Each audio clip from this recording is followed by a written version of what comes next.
This we do to explain the main difference between TreeDiaper and the other technology. TreeDiaper was started as a funding from National Science Foundation, as SBR or American Seed Fund, as a way to recycle baby diaper. And we make all the product in the USA, in Ashland, Virginia. TreeDiaper technology is different from all others. It's fundamentally different. This is why. So for all other irrigation methods, you rely on the soil for holding the water. For example, different type of soil have different plant available water.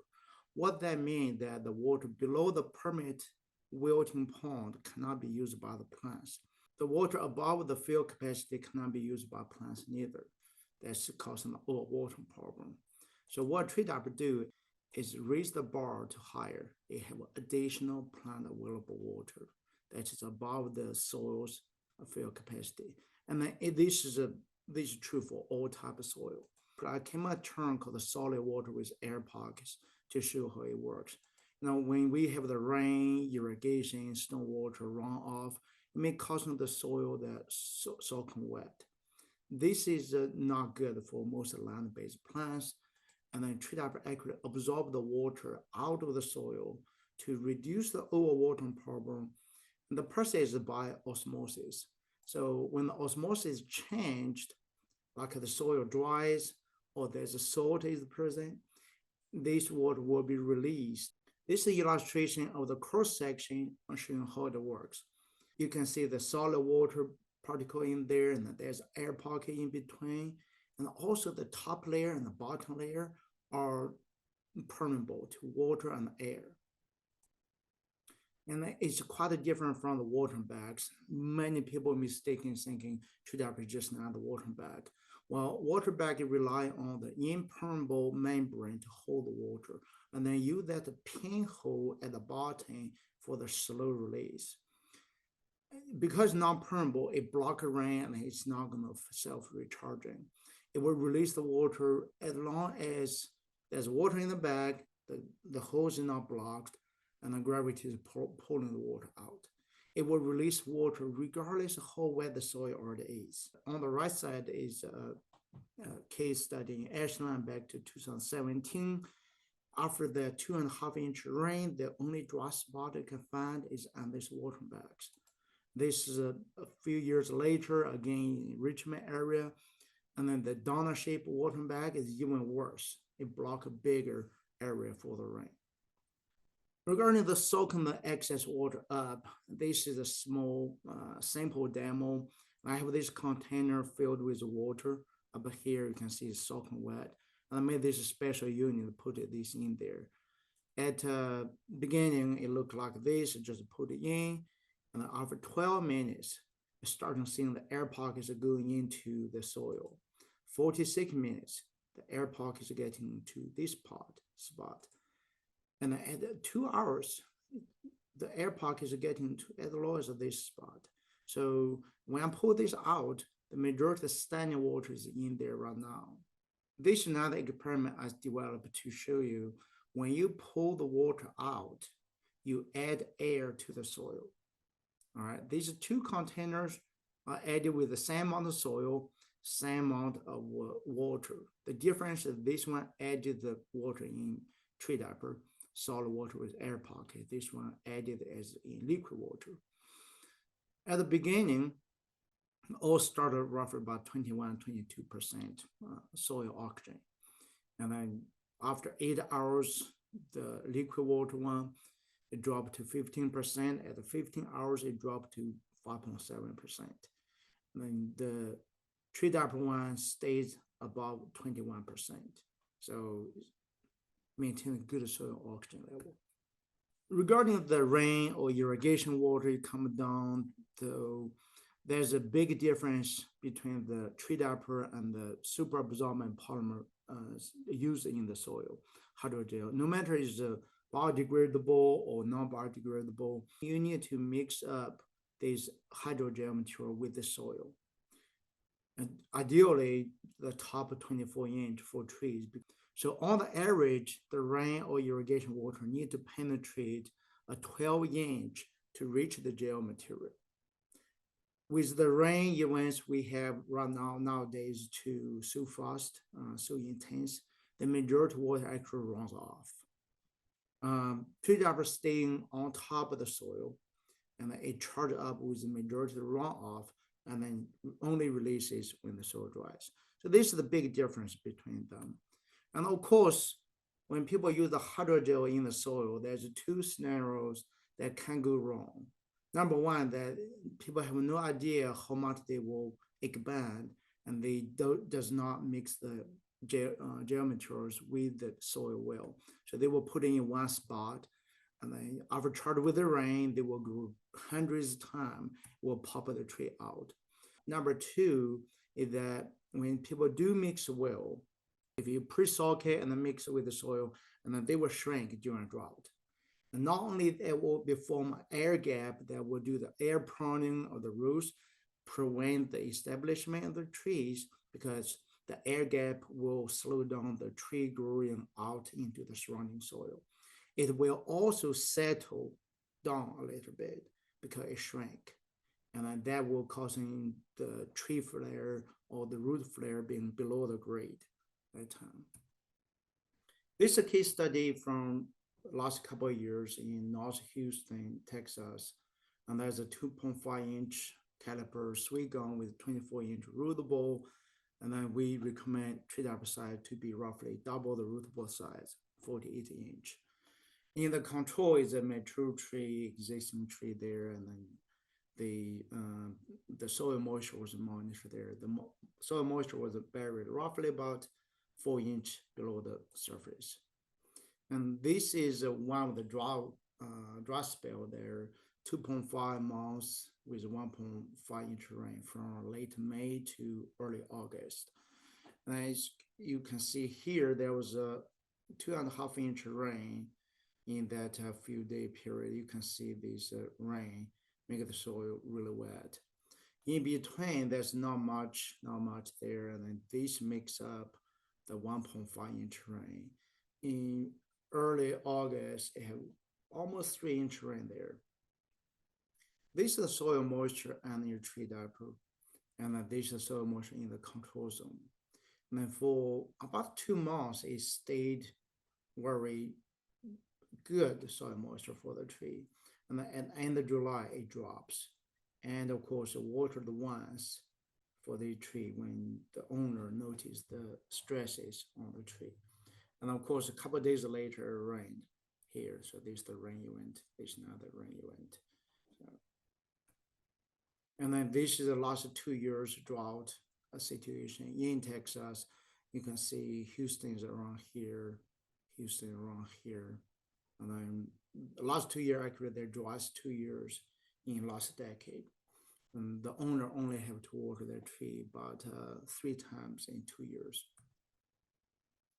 And then consider what he did. We calculated how much he had been saving on the water. So this is about TD 48R TreeDiaper, and then this labor to do the installation, this labor for refilling, recharging the TreeDiaper water bag, and that this is the water cost for that.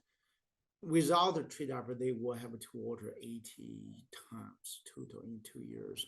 That's a whole dry. It has been roughly about twice a week, and then for roughly about 20 weeks, and then a year, and then that's a whole dry they have been. Now, water bag will cost much less, and the installation is going to be a little bit cheaper, and then but system maintenance. Remember, bag need to be removed in the winter and then reinstalled in the spring, and they need pure water. So because to prevent the blocking the hose, so there will be filtering water there, and then this will be the labor for doing all those refilling. This water cost total will be this much. Irrigation system doesn't cost that much on the labor of refilling water, but there's a big upfront cost with each zone for the tree planting. This is the total cost. This is for a typical situation in the last couple of years in Houston. Suppose their drought situation not that bad and they only need to water half of the time, And then you can see the cost comparison between these three items. Still big difference. And then the watering cost with the using water bag can be reduced by almost half, but the irrigation system only reduced by very little because the upfront installation is the main cost. Suppose they have a really good year that they can only need to water maybe 25% times. And then this is the cost with TreeDiaper TD48. This is the watering bag cost for that. Again, the labor is always been the majority cost. And then for the irrigation system, it doesn't matter. It's good or bad, your upfront cost is going to be there. And then this is another case study back to 2013, 2014, we did in Richmond, Virginia. The two blocks was selected for tree planting project. This block was used a water bag. This was originally used a water bag, but we replaced the water bag with a TreeDiaper and then covered with a mulch. That's why you don't see them exposed. And then interestingly, this block, except one, out of 5 water bag, only one is left there, and that's actually is the one that's broken. And fast forward to July 2015, all the tree died and removed, and then you can see this green grass area. That's where the tree used to be, and then so there's another one here, and these trees are still there, doing good. And then we did a cost analysis. That time we used TD36. The labor for refilling, based on the data we collected, this is the total cost comparison between these two blocks. And then again, compared to water bag, TreeDiaper can save big time. This is another one in Chesterfield County, Virginia, the operating, there were 20 fruit trees, was a 2 mile from the station, so we're close. There were 20 trees with a water bag and then 10 trees with TreeDiaper tree mats. This is back then the cost comparison. Total per tree cost is only a small fraction. And then they didn't do lots of watering there, mainly because their personnel is a lack of the personnel, and also they didn't cost that much because it's only 2 miles from the station. If you are 20 miles from the station, you can imagine the water delivery cost can be easily 10 times that. So TreeDiaper also work in the winter months to protect the plants against soil damage. We suggest people cover the root ball size plus at least 20-inch larger than the root ball.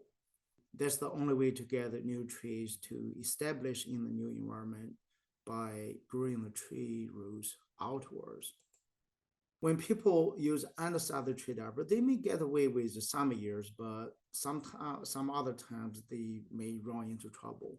For example, before 2022, there's an organization in Houston that planting trees. They were planting mostly 15-gallon trees, and between them and one or distributor, they decided to use a TD18 TreeDiaper size. And then after we found the problem, we realized that most of 15-gallon trees have roughly about 18-inch diameter. So it's very convenient for people to choose that size. And it worked for the customer for a few years, but during the drought of 2022, they claimed they couldn't keep up water, meaning they had to water once every 2 weeks. Although it reduced the watering by 50%, they still had to water another 50%. At the same time, when the right side TreeDiaper was used, and the customer used only water twice for that year. So this is the early case study I showed. There was another case study. This is a in Richmond area. They have some 33-inch root ball. We suggest at least TD48. But between the landscaper and the owner, they decided to use the TD36. The landscaper was happy because they only had to replace 1% of the trees at the 1 year mark when the 1 year warranty was over. However, 3 seasons after, the tree roots growing outside the original root ball was almost non-existent. Trees was not established. this is a comparison of TD18 there in Houston, what they used, and then TD30, what would recommend for them to use. The watering truck with the watering bags, and the watering trucks without watering bag cost. This irrigation system is similar to that. While the irrigation system costs less in the beginning, because this is a larger scale, so you can average each system out to be less. So filtering the equipment, the fuel, and all that, the labor for refilling, because this one they use smaller size, they have to water more often than they should. So you can see they use a smaller size. They save the money on here, but they spend a lot more money on here. So that's the big difference. And then this is the case study in Richmond showing that 3 growing seasons after, and this is where the TreeDiaper was only cover that amount. This outside the root ball. You can see the different color in the root ball versus the surrounding soil. So this was a red clay tree, probably bought from somewhere Georgia, North Carolina, when they have this lost red clay. This is all local soil here. So this is 3 seasons later. This is how much root growing outside the root ball. Don't get me wrong, the landscaper was very happy. But you can see the tree is not established at all. So, and then there's now the picture showing you how much it has been growing. If you have any questions, feel free to give us a call or email. We'll be happy to answer your question. Thank you. Bye.